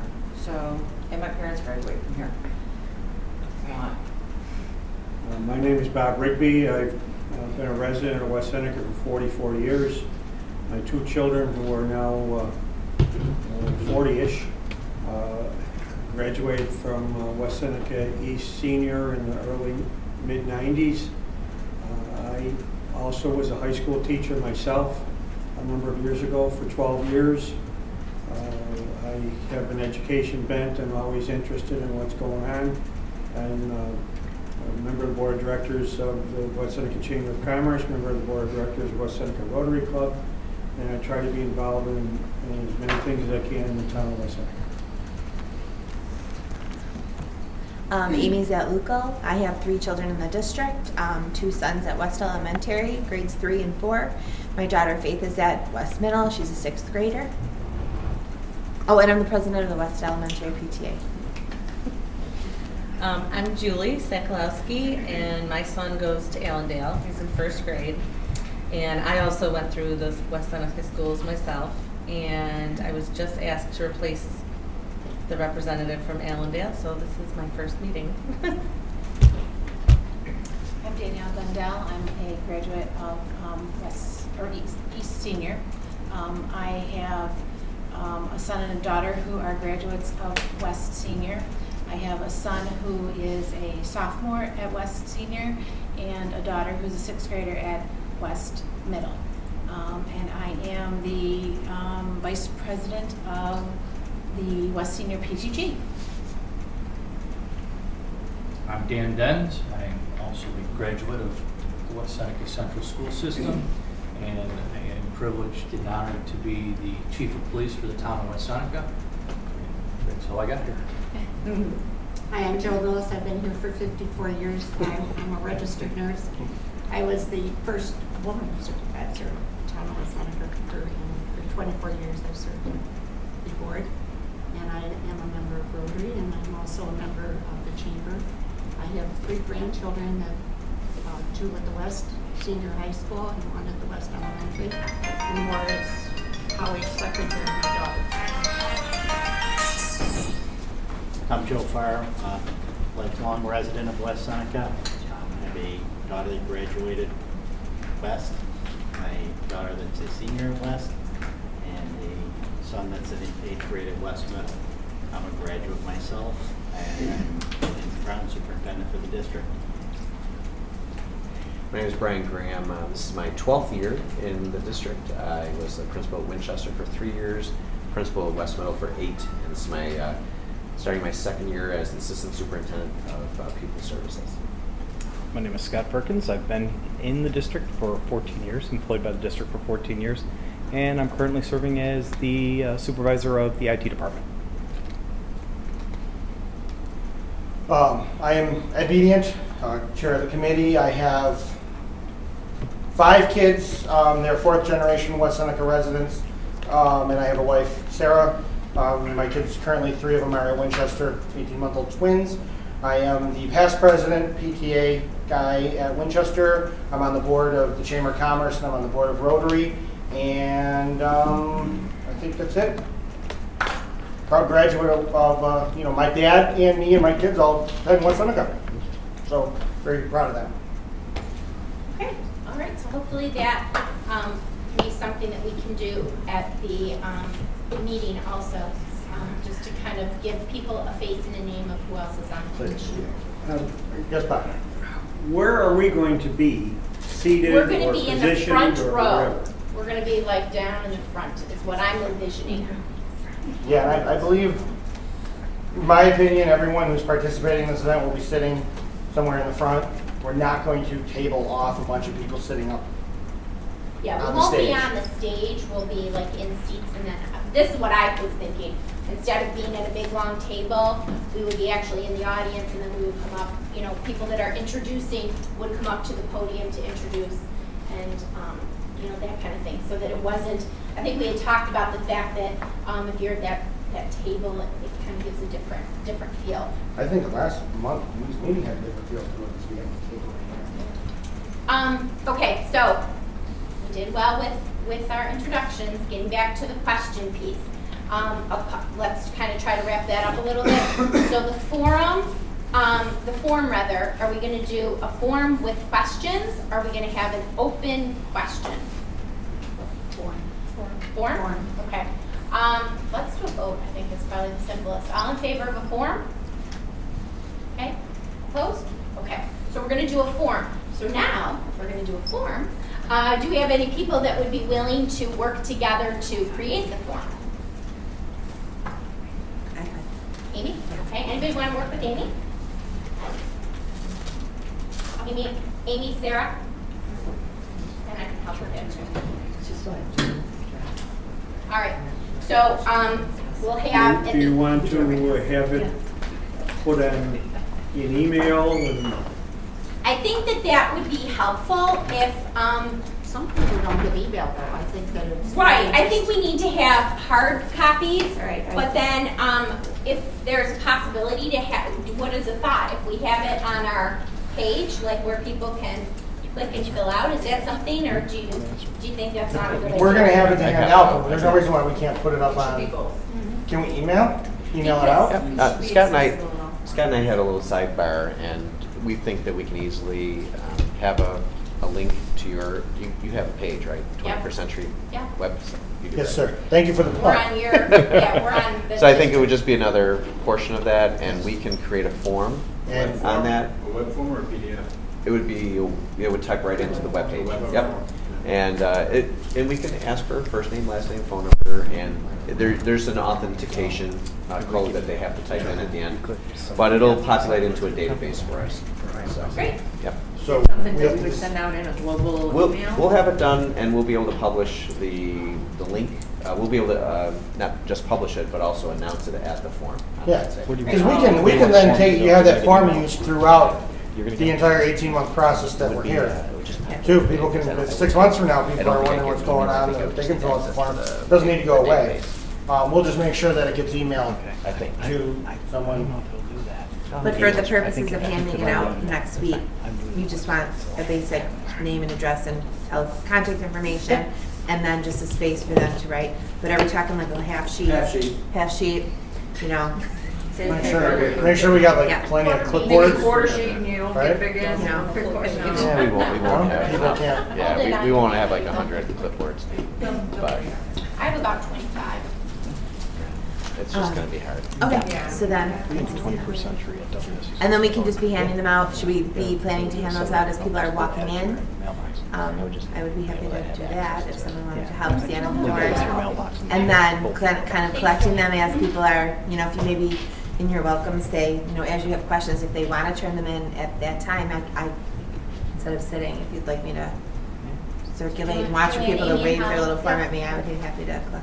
But I like Eric's idea of, you know, if we went through them Yes. and got a general consensus, here's a recurring theme, I do think that we should read it that night. Just, Yeah. it validates Validate. people taking time and coming and asking a question. They feel Yeah, we that don't they have to heard answer it, we it. could just I validate. don't want to read them, Exactly. but I'll collect them. This kind of brings up a great question. By adding a web form that we leave up all the time, perhaps we can dedicate some time in future meetings to at least address, at least acknowledging the questions that we received in the week, so we can put it out there and make sure that everybody knows that we are listening. And that kind of has nothing to do with what I just said. In looking at that presentation, there were how many meetings before we were charged with our current thing that we've been charged with? How many meetings do we have beforehand? 4. 4 or 5. What do we talk during those 4 or 5 meetings? And are we discussing that at some point in time in We terms talked of about our values. values Yeah. and, you know, what does- we really are looking forward to doing? Yeah. And what made us all excited to be here? And, you know, I do Our hopes want, and our I think dreams. I think we should open with that, and we should also close with that. And, you know, that this is a part of it. You know, we should, same thing, open with our mission, close with our mission, you know, and reiterate those values and, you know, mention that we are not making any decisions, we are enjoying the, you know, the fact finding for the positive things. My phone number's on the website, but if you wanted to contact them on the sheet, you're more than welcome. Okay. All right, so is everybody, I think this is great. I think this is going to be really good. I'll Right? finish up the Survey Monkey thing either tonight or tomorrow Okay. morning, and then email it out to everybody. You're gonna just put them in whatever order you wanna put them in. They're gonna come out alphabetical. You're gonna put, it goes off of our needs and wants list. And like you look at academics, iPad, class sizes, AP classes, drama, creativity. If you think iPad should be number 1, you move it up to number 1. You know, you put it in whatever order you want. I'm doing Survey Monkey because Survey Monkey is going to allow us just to take it all real easily. Here's our responses, and it's going to rank them all for us as a committee into what are our priorities. So if somebody has a 1 and another person has a 13, who cares? Wherever that total number comes in, it'll rank it as a committee thing. I'll put a due date of probably Saturday or Sunday night on it, so I have time to get those results, and then I can get them to the person putting the presentation together, so they can be put into the presentation. With that being done Wednesday, Sunday, I figured Sunday night would be fine with that. So. Has everyone here not done Survey Monkey? It's pretty simple. I just did one. It's kind of cool. Basically, if you click on, there's an email, click on the email, and it'll just ask you a question, type thing, answer it, walks you right through it, and it is specific to you. Like it's not, it's not out there for the whole world. It's going to go you, and then Brian will know who has responded and who hasn't. Oh, okay. Is it where you know who's answering the questions? Like you'll know how I rank it, or will you just know it was ranked by me, and then you'll have results? You can there's 2 ways I think you can view the results. You can view what each person gives. I'm only worried about the overall. That's what I'm asking. We're just presenting. I'm only looking at the overall results Right. as to each one here. I'm not going to drill down to each person. So we're not going to have But it will tell me who has replied, Okay. so at least I can Yes. say that we have 25 members on a commission, and we had 10 that did the survey. So obviously we want to have a high percentage. I would ask if you please do a reminder email halfway through. Just the Survey Monkey that I just participated in, I sent out, and I didn't respond until I got the reminder. So Well, I think one of the other things that we can talk about is we can talk about what our district mission statement is. And one of the things in our district mission statement is, and not that it's gonna, it is very emotional. But, you know, that our children can adapt to change. And, you know, I think as a district, we're going to not only give our children, but also our parents the tools that they need to adapt to this change. You know, we're not packing anybody's bag and sending them out the door. I mean, you know, they did a great job when East Elementary closed. You know, it's a mourning process. It's a grieving process. And, you know, they did a great job of recognizing that. And as much as it is, it also needs to be turned, you need to do that for a while, but then you need to flip it into a celebration that it's going to be an adventure. And I think that that's the part that we need to remind people that it's going to be good. You know, it's though you may not be familiar with what another building looks like or what the staff in that building is going to be like, we can tell you that the staff in West Seneca and the buildings in West Seneca are going to do your kids justice. They're going to, you know, I think Holly said it perfectly a couple, I don't know if it was last meeting or whatever, but that she would feel comfortable sending her children to any building in the West Seneca school system. You know, in any of those buildings, and I would too. You know, I think that, you know, regardless of where my son would end up, it would be a good fit for him. Now, I know I was late. Did we address, are we gonna put in there the fact that, so people realize what the tax increase would be? Or is that part of my money background with Brian asked? I think that Or is that's that- important to put in with your money, Okay. with your money background with Brian. Because, again, we talked about that there are options. That we could do nothing, we could make no changes, and just go ahead and tax everybody up. I mean, that's an option that the community could choose, and the school board could choose. There could be a question relative to the ranking of the West Seneca district in the Business First ranking thing. I mean, you know, I believe it shows we dropped a point or two or a rank or two. Why aren't we in the top 10 or the top 3 or what, you know? So we could get a global picture or question about that too. I mean, We're trying to create a way to make everything better. Part of the reason we're not like in the top 10 or because we're not We're in the top 20. We're not in the top 20 is part of the reason because of money and like is that like how does I don't know how Business First works. Is it based on like is that something that we No, are it's not based on money, it's based on test scores. test scores, right? So I guess what I'm saying is we're doing what we're doing that'll help us get better rankings in Business First. That could be a short answer. No, I'm asking. I don't know. We're hoping that our group and the school board, looking at the big picture a little bit more about how we can improve the direction of the district over the next 5 to. And I think that kind of goes into the programming Yeah. a little bit. We talked a little bit about like class size. You know, some buildings right now in the elementary levels are pushing big class sizes. Others are small class sizes. I know at our last subcommittee meeting, there was discussion and, you know, if we move kids into other buildings that may currently have low class sizes, that they may, you know, they're going to have to, class sizes are going to have to go up.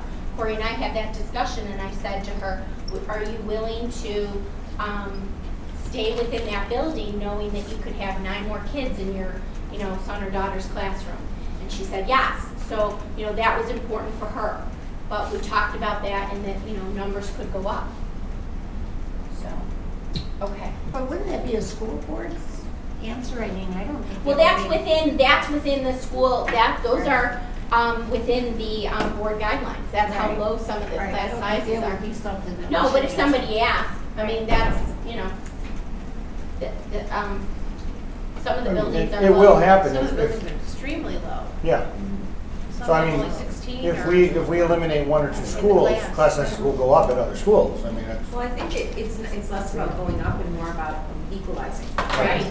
Because right now, some have really small and Yeah. high because some buildings are really small and don't have the ability to consolidate any further or take away sections versus other buildings. So I don't think it's less about class sizes going up and more about it being more equally Yeah. distributed Yes, across thank the you, Molly. elementary. Because if you think about it, if you have a small building and you only can have one or two sections, and then you have to add that third section, of course, it's going to be lower.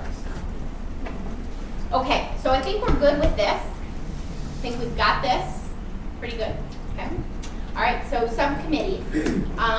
Eric, you want to start with your subcommittee met and the information that they have to share? Are you coming up here or are you staying there? I'm gonna stay here. For now. Thank you. I may pop up. Okay. Okay, so my subcommittee met last Wednesday, 27th. Yeah, I'm pretty sure. We were exploring proposal number 11, and proposal number 11 had 2 buildings to close. Proposal number 11 had Winchester to close and Powder Road to close. And for Winchester, I'm just going to recap the proposal and then I'm going to go into a little bit of what we discussed and then some questions we had and then, yeah. So with Winchester closing, if that were to close, the students would move to Northwood Elementary and then the students would route to East Middle and East Senior. This would begin to make room in West Middle so that it could become a 5 to 8 middle school model, thus equalizing the East and West Middle School and give the same experience to the kids. One of the big recommendations that we had is we want to, again, like to go along with Holly's theme, is that I want to make sure, that's one of my goals, is ensure that all kids throughout the entire district have a similar educational experience, okay? And then I'm going to leave it at that and I'll kind of go into part of our recommendations. This would allow us to save money via personnel, and then we would essentially mothball the building. The next one is Powder Road to close, and then when you look at Powder Road, you take 50 to 75 students, move them to Northwood, move Powder Road students, those Powder Road students to the east side, East Senior. The other 2/3 go to Allendale Elementary, and again, save money and that. The other big piece to Proposal 11, which I think everybody, when we first went over it, loved, was that we would take West Elementary and we would want them to receive all the district special education programs. And on here it said the pre-K program, but I think the heart of it was the special ed program. And it would allow our friends who are in the special education program to have one building and have some sort of consistency as they're going through their educational experience in the West Seneca School District. So we discussed that a bit, and then we came up with some basic recommendations. One of them to go along with ensuring, because one of our subcommittee members said that, obviously with Winchester, there's a lot of great programming Winchester had. One of them is the Leader in Me program. And one of our recommendations is that we should evaluate character development model used in the elementary schools.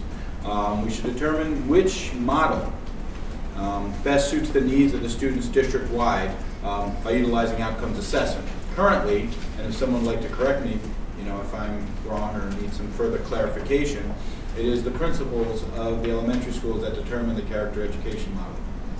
Yes, it is the principals who determine the character education model in the elementary schools. But that could also lead to differences in how kids are, developed in terms of character. So, I think a big recommendation is to ensure that, again, that our kids are going through a similar educational experience, and that also includes character development. Exploring the Leader in Me model, which has been successful at Winchester and some other schools. Yes. Okay. There's multiple. Allendale, Northwood, Potters, and Winchester all have Leader in Me. Okay, so there's like 1 or 2 schools that don't have it yet. And So- West Senior or East Senior. East Senior. Right? So we look at that and we have an evaluation and we try to create consistency. You know, another great recommendation is you have a huge value in having a single permanent place for our special needs friends. One of the things we discussed as well is we should possibly create, you know, we got the information about classroom sizes and building capacities, but all the buildings are not the same size. So we, instead of developing, you know, they should be at full capacity, we develop a percentage of capacity. So all schools should be at a standard level. So if we want all schools to be 90% or above to capacity, that would help determine how we place our students. Another of the recommendations, which I know Brian's group came up with as well, is that we do have to look at a reconfiguration of the district. You know, taking students from one side, you know, from all the way from Potters and traveling all the way to the east side, the 3 miles, you know, may not be, you know, beneficial. So in looking at reconfiguring, we want to make sure that students are going to the educational experience that's closest to them, okay? So that's important. However, the other part of the discussion we had is we want to try to have the least possible change to the entire district.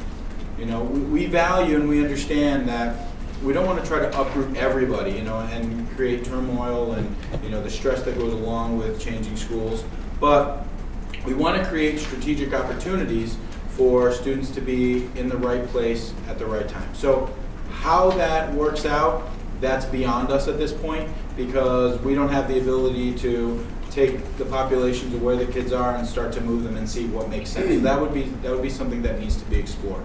What would be the best environment for them to be in? Let me see. Our main goal is to make sure we balance out you know, our kids, make sure we balance out the class sizes, make sure we balance out our schools. So that is one of the recommendations we want to make sure of.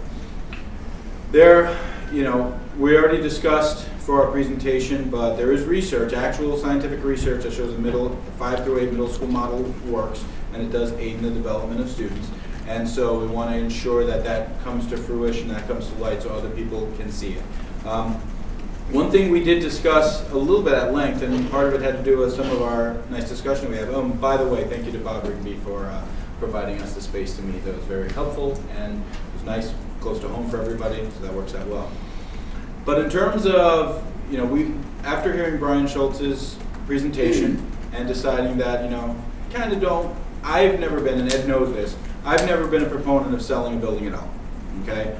I look at keeping it, I look at it as capital, I look at it as something that could be opportunity, and I look at repurposing of a building. And I said this is a wonderful opportunity if, you know, we did move forward, and if a school building were to close, again, that's not our decision. We are just discussing this. If a school building were to close, we should look at repurposing it. But repurposing it in a way that creates a national model of success for the district. Now, what does that mean? And Lisa asked me that question. What do you mean by that? Well, I would be looking at researching something, and I'm going to use an example. This is just purely an example, but we have 6 academies within the West Seneca School District, okay? What if we provided them with a space to have an academy school, you know, similar to a charter school, but let's say in the high schools, they go to their classes in the morning, in the afternoon, they spend at this, you know, this laboratory for the academies where they can kind of take their ideas and their projects that they're working on and actually build them. You could take your science students and say, oh, we want to build a model of a bridge that's, you know, 50 feet wide. Okay, you can use this space. So we really start to build a national model, a program that can help put West Seneca on the map nationally. I want to become a national leader in excellence in something.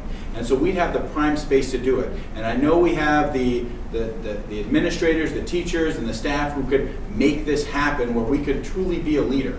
Now, we've discussed in the past that, you know, there is rumblings of, you know, different changes in the ebbs and flows of education, state involvement, you know, and things of that nature. However, you know, if we become a model of excellence, then, you know, that's something that we can be known for and that we really would be allowed to kind of develop on our own. We could get grant money for it. We could look into kind of building even bigger and greater things. It's kind of exciting. Just the thought about it, you know, and I know Mr. Graham would love to kind of have the idea and say, oh, I'd love to build an academy of education that, you know, we could bring in students from the Buffalo Public Schools and tutor them, you know, and again, just spitballing ideas off the top of my head, and then we help and aid in our community's success. So that's when I talk about, we need to create a national model of excellence. We have an opportunity to do it. And we have an opportunity as we're planning now and taking what might be occurring and start looking, like Ed has said many times, 5, 10, 15 years down the road, and we can develop a truly strong program. Any questions so far? Any comments from anybody else who was there? Doing a good job. Am I missing anything? Okay. One of the things I also looked at, we had a number of questions that came out of it. One of them obviously was attendance zones. If you were to go with a model like this, how, in terms of not wanting to disrupt students, and at what point do you disrupt the attendance zone? So in other words, do you take the middle school kids and move them from west to east if there's a reconfiguration? Do you move the high school students? We don't have an answer for that. We don't have a recommendation for that. We just know it's a major concern, it's a major question that we want to ensure we're very cognizant of as these proposals move forward. One question that I did have, and I don't know if that can be answered now or whatever, but I know Kenton has a high school equivalency program. I know they receive funding for it. Why couldn't we do that too? In a grand scale. We do. So We actually have. Oh, great. Yep. So Dr. Terry Brancato is our director, and she runs the Alternative High School Equivalency Program, and it's located at East Senior. It starts next week. How many students are in there? Actually, we have 9 students starting next week.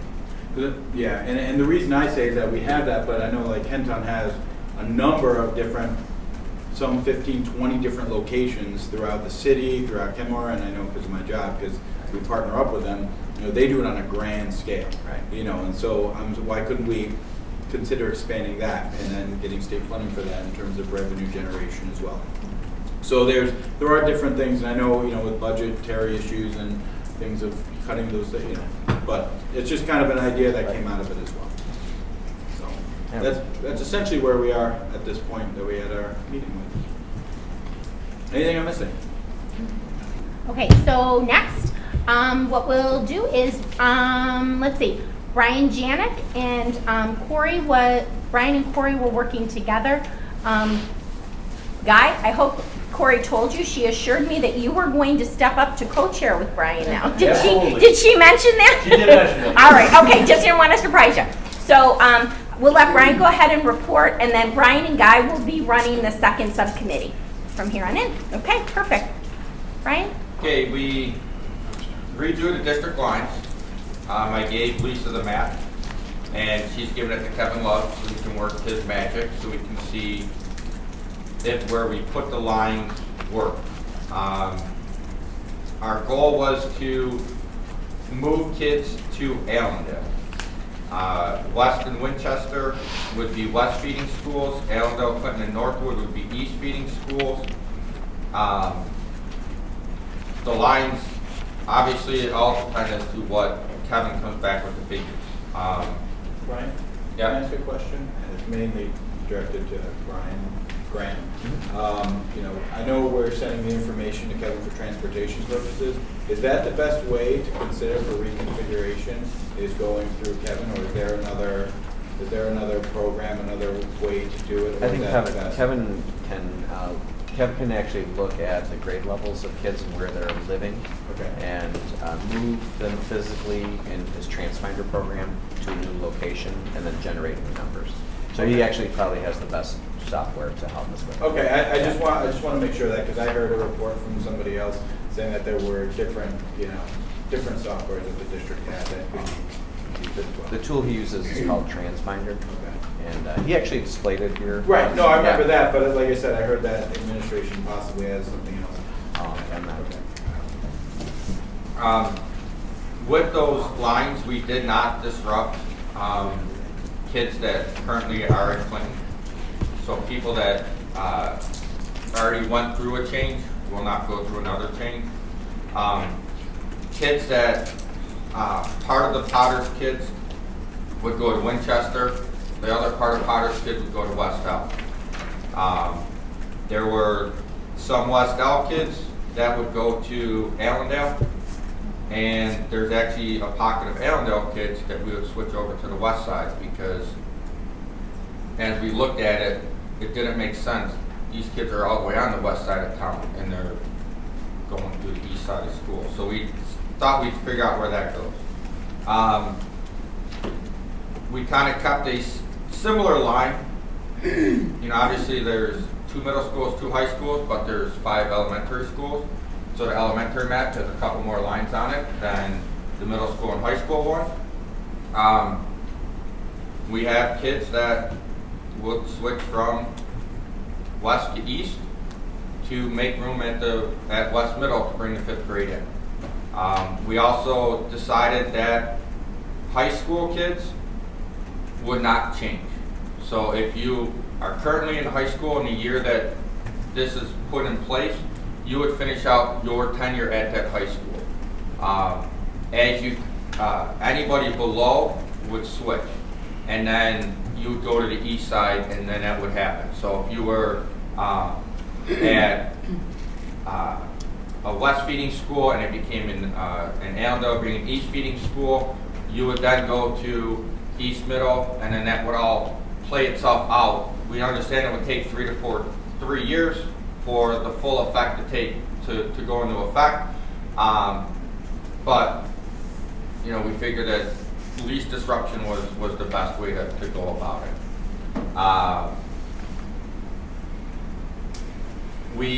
A couple of our proposals were to go to a 1 campus high school or middle school. There's not enough room in either campus to do that right now.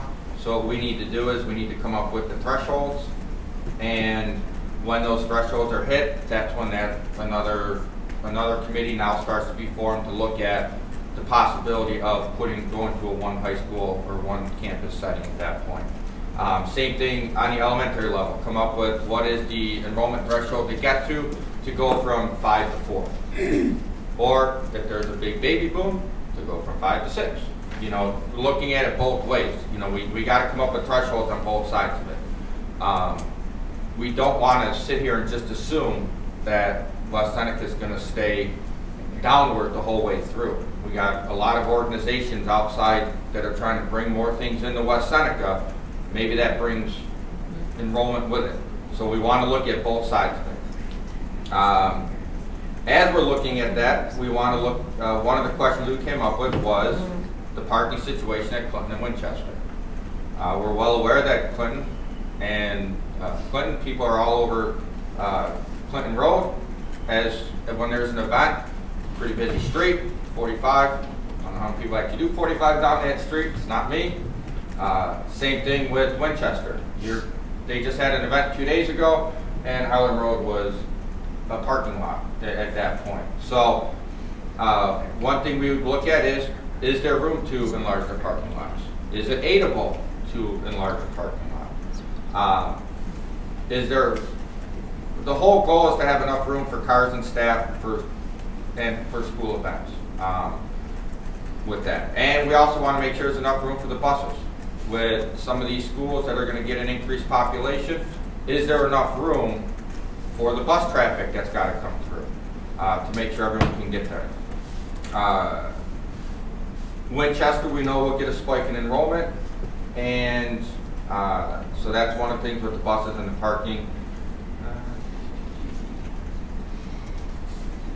Obviously, what our thought process is, it's safer to expand the parking lot at the schools rather than having people parking on the busy roads. Ebenezer, we know it's a small building and there's not much uses for it, so housing administration is good there. There should be enough parking. One issue that was brought up was potentially there's not enough room in Ebenezer for any administration events.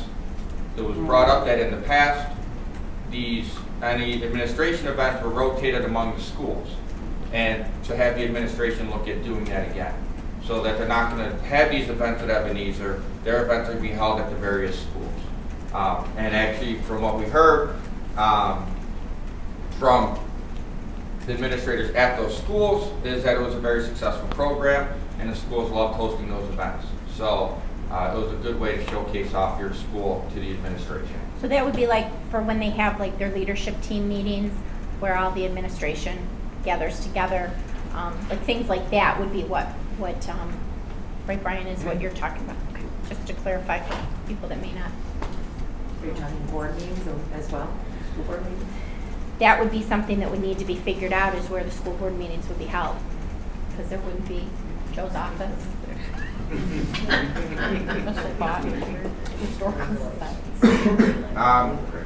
At the main committee, we talked about universal pre-K and discussed, we had different topics that were discussed. Do we do one at each location? Do we do a universal spot for it? What we said is, one of the things that's very tough when you look at the district map is to increase enrollment at Northwood. There's just physically not kids. With our model that we're looking at only closing Potter's Road. With only closing the one school, there's just physically nobody in those areas to put into Northwood. So our thought was, whether it be Northwood or whether it be West Out, have universal pre-K in one central spot. Both of those locations have a separate entrance that can be used for the pre-K students that would go just to that particular wing and could provide a nice spot. Both places also have ample parking and areas for people to drop kids off and pick them up. So that's one of the things that we looked at. One of the reasons why we said we didn't want to take anybody out of Clinton was Holly was able to provide some feedback out of things that happened at Clinton after the East Elk kids were brought into Clinton. And the size and the number of people in Clinton is actually very ideal. There were many tracks, many grade levels where there were 3 classrooms in East Elk and 3 classrooms at Clinton Street. And there's no change to the Northwood population, and it turned out to be 5 classes at Clinton Street. So now you were able to streamline it and became a little bit more efficient by maximizing the space at the building. So we're almost kind of saying Clinton is running at a good operational spot. How do we now start to get other parts of our district into that same level so that we can get efficient all the way across the board? That's, with West Elk and Northwood, using them as the pre-K spots, we do know that right now, with the way that the pre-K works, you sign up. If you sign up, you get your school that, if you sign up and you're within the required limit, you get the school you choose. If it's full, tough luck, you go to the next school. So it's not, having people go to one location isn't going to be that much of a stretch, because not necessarily everyone gets to choose what school they go to anyway. And even if we set it where there was one at each school, if you had more people that wanted to go to Clinton Street and Clinton was at capacity, they have to find another school to put their kid in. Clinton's not going to create another track at that point. You're forced to make a decision. The playground at Potter's Road was brought up. Well aware that there's plenty of new playground equipment that is brought up, and it was decided that this commission and the board would have no decision, no input as to what happens with that equipment, that the Potter's Road PTG and the Potter's Road community the Potter's Road PTG would ultimately be the one that decides where that equipment goes. So the recommendation from your subcommittee would be that the Potter's Road PTG would be in control of where the playground would, where it was to land. Yep. And they would have the choice. Holly brought up the fact that it is in multiple pieces, so it could be split up among multiple schools, or it could go to one school as a full set. But that would ideally be the choice of the Potter's Road PTG with that one. Is the Potter's Road PTG the Potter's Road Playground Committee? Like they're the ones that raise the funds for it? Or does it belong to the school district? Like who owns the equipment? It was actually, it's a collaboration. Okay. So, because I think at the last meeting we discussed, they can choose where they want it to go and the school district would help move it. Yeah, the teachers, the parents, the Yeah. students, they Kinda all do like a group. fundraise. Yeah, they all took, part in fundraising for the playground. They were members of all the stakeholders on the committee. So they all participated in raising the funds, talking about what the fundraisers were going to be, what equipment we were going to purchase, what it was going to look like. So, I would say that Potter community of being stakeholders. Yeah, And- no, I'm saying that's great that they can decide, Mhm. then the school district, I believe they said they can help move it. So I mean, I think that situation's. So it would be the Great. PTG/playground committee group. And right now, the playground is not installed. The only thing that has happened to this point is Holly lost, the Potters Road School lost a portion of grass, which. No, they've been working on it Oh, the they last few days. Oh, they Yeah, have? I was gonna have Holly do a little, at the end, a little announcement. Oh, okay. So, apparently there's an update on the playground. There's How an do I- update. So the playground itself, you know, we know that's a touchy subject as well. We think that community should decide what happens with it. Outside of that, that kind of hit everything that we wanted to address on it. And right now, we're just waiting for Kevin Lump to work his magic to see if that provides the enrollment numbers that we want at the schools, because he can provide it on the elementary level, the middle school, and the high school level. And it's also, I think, what our thought is to use the current, because I know Brian provided estimates as far as enrollment coming into the district, use those estimates as best we can as well to see when does the room come into play. You know, if we do this now, does the kids get into West Middle in 2016, 2017? When does the actual space free up on it? So we don't know those answers yet because we got to wait for the enrollment numbers to come back. So that's what we had in our meeting. Is Joe running your numbers, Eric, also, just so we have an idea of how it looks? I had not submitted anything in terms of numbers and what that would look like at this point. Okay, but your proposals, though, Yeah. like Joe can run those numbers too based on your proposals, right? Kevin, you mean? I'm sorry. I think Joe's bored, so, yeah, Kevin, I apologize. I can give it to Joe. I know what he'll do with it, but you know, might not get the numbers I want. I'm just curious if, you know, because I have not done that. I didn't do that at this point. I was kind of waiting for things to calm down a little bit before I sent that forward. Because there were some other discussions that we had regarding kind of the map that we had. And, you know, if you look at it in certain ways, you can see themes and things, especially when you start from the high school and look backwards, not just the elementary school and look up. So there are a few different ways to look at it, but I think we decided we were going to wait a little bit until things calm down at the beginning of school before. Right, I'll rephrase that. All right, so you will submit that then? Yes, I will. I apologize. And my committee will be meeting again next Thursday. Next Thursday? A week from today? Yep, a week from today. And Eric, are you guys meeting? I do not have a meeting scheduled. Okay, I'll rephrase it. Will you be setting a new meeting date? Yes, Senator. I'm invoking my Fifth Amendment now. Yes, I will look at. What I'll probably do is decide what we're going to send to Kevin, and then from there, then schedule another meeting when we have results to be able to discuss more of that. Okay. Thank you, sir. Good man, thank you. And will you be continuing to work as committee?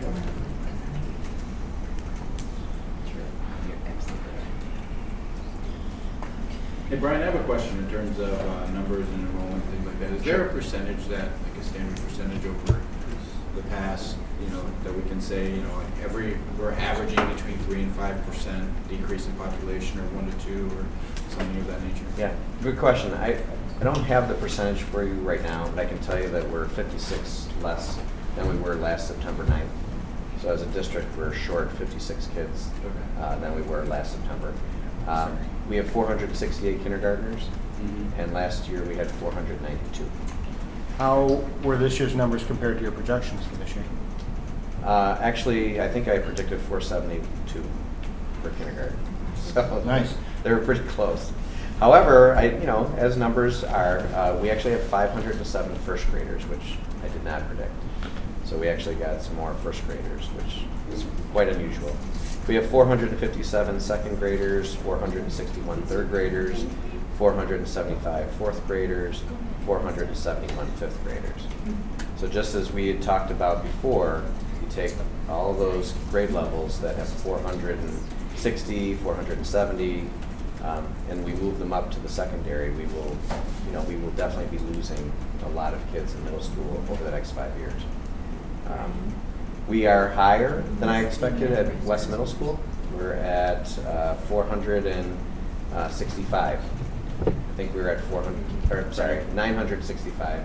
We were at 940 last year. So we actually got a little boost at West Middle. Can you repeat your numbers?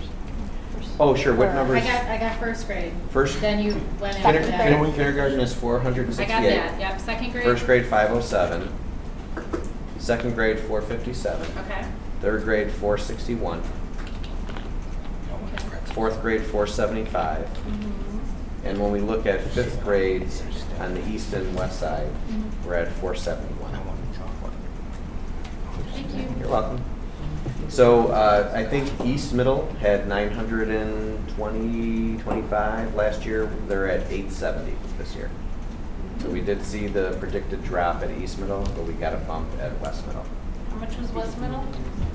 West Middle is at 965 as of yesterday, and East Middle is at 870. Brian, do the C kids that leave the middle school and go to the high school go to a Catholic school? Yes. What is that percentage? Don't know, but it definitely happens. Remember when we did these presentations before, we said East Senior would get a bump, and they're at 958.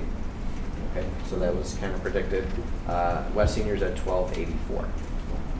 Wow. It's a little lower, right? Yeah. So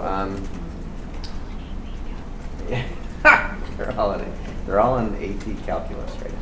It's not even funny.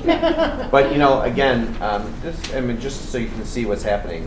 So West Senior, they have 360 12th graders. That's a good sized class. Compared to the last 7 years. 314 11th graders, 317 10th graders, then 293 9th graders, and next year West Middle actually is giving them 330. So there's still a good sized class feeding up to West Senior. But again, as these elementary numbers move to the secondaries, we are dropping considerably. And again, if you think about 56 kids, that's 2 classes, that's 2 teachers. Short 56 kids, equated to teachers, that's 2 teachers that that could be working with those 56 kids. So it's each year, it's definitely getting lower. Last year we had 6,756 kids on September 9th, and we have 6,700 kids today. All right, thank you. What was the last year, Brian? 6756. So I have a question, I think maybe, how are, in each school, who determines whether there's, say, 2 classes or like 2 classes of 27 or 3 classes of, how does that determine? Is it determined through you guys? Is it determined by principal? Sure. Everything related to class sizes, we have guidelines that are given to us by the Board of Education. Okay.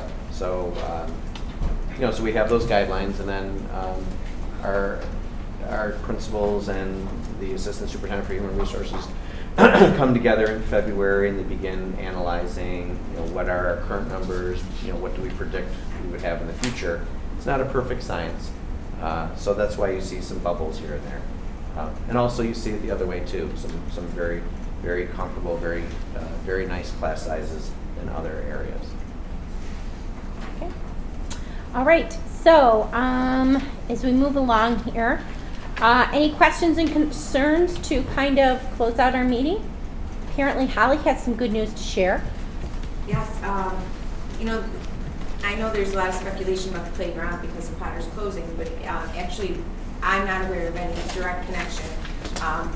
The playground committee, which is chaired by one of our teachers in the building, Miss Ingers, she's been in contact with them all summer, and Joe Farr, and they really, what they had said to us was that they were volunteers that were actually coming to install the playground for us. So they donated it, but it was donated to have volunteers do it. It's not that a company was doing it. They helped facilitate it. So they were having trouble coordinating, getting all those people there in order to get it done. So that's, every time we called for an update, they said, yep, they're working on it, but they didn't have it together yet. So they showed up day before yesterday. He came in and said, I'm here to put the playground together.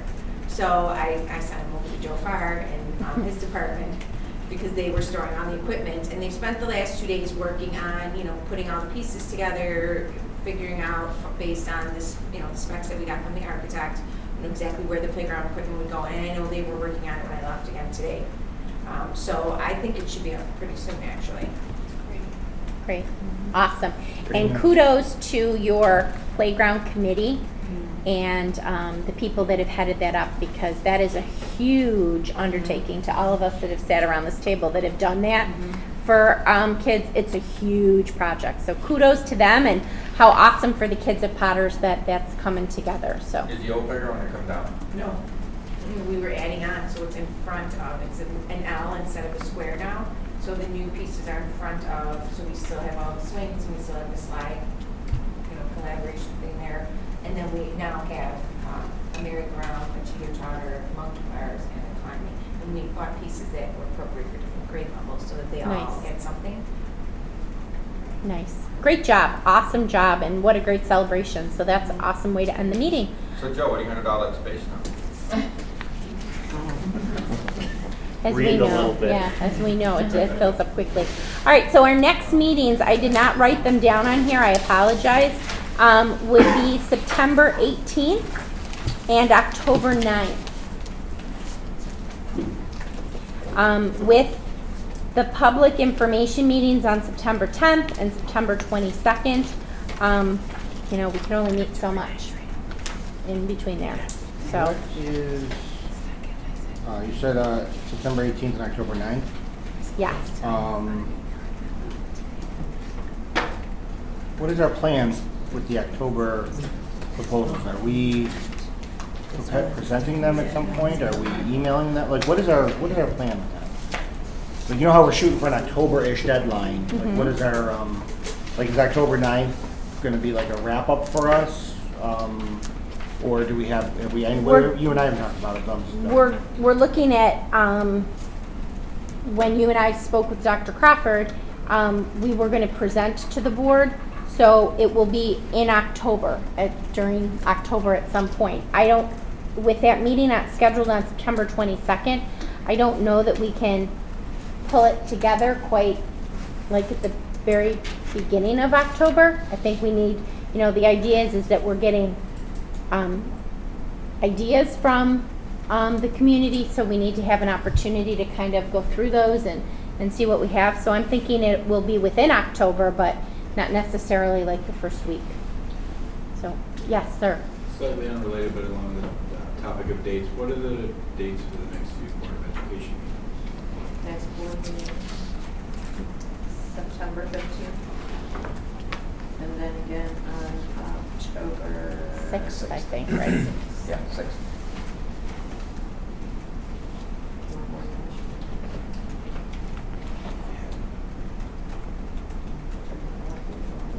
Do you remember when in October?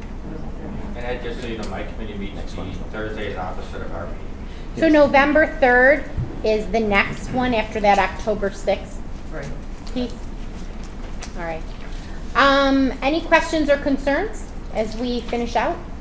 He says October 9th, our last meeting, or is that the recommendation meeting to the board? I think that's when we're going to have to finish pulling some stuff together, and then I think what we're going to have to do after that one is pick a date that we're going to meet with the board. Yeah.